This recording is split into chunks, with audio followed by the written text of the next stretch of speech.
my class today, we learned about the skill information literacy. They were able to choose someone that they wanted to learn more about, and I presented them with an essential question of what did this person do to change our society? So raise your hand if everyone has chosen a person for their biography. I researched Barack Obama, and then I had to look at when he was born and how did he change the world. So after they chose their person, I introduced information literacy and the skills needed to find the answers to my question. When we talk about this skill, information literacy, we talk about students being information literate. That means you know how to navigate through information and decide what it is that you need to answer that question that I ask you.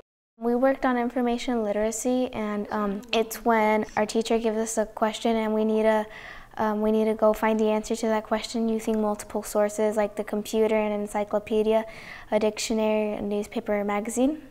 So raise your hand if you agree with me that we can find this information in lots of different spots.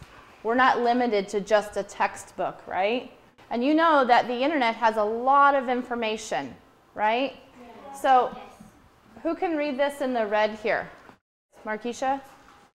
It is important to carefully evaluate the websites before using the information.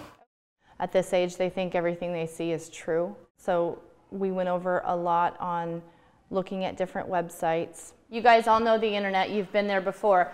Anybody can go on and put anything they want on the internet. So you want to make sure that when you're evaluating your website, that you make sure that whoever the author is credible. First, I had to see who wrote the biography about him, and I had to see their email address or their phone number. Okay, so you're doing Jesse Owens, right? So what website did you use to get to this site? The web address, if the end of it is .com, .org, or .net, that means that they are not always monitored. Right here, your web address. What's your domain suffix? .com. So if it's a .com, is this website completely credible? Do we remember?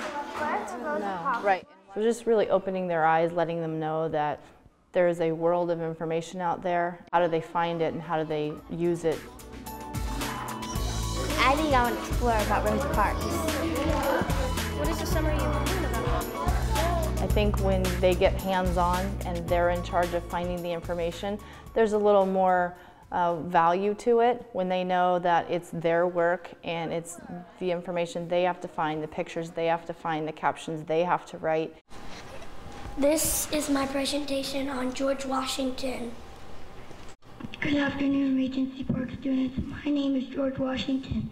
The way that our society and world is the direction that we're taking, these kids need to learn this skill in order to get themselves into college, to get a job.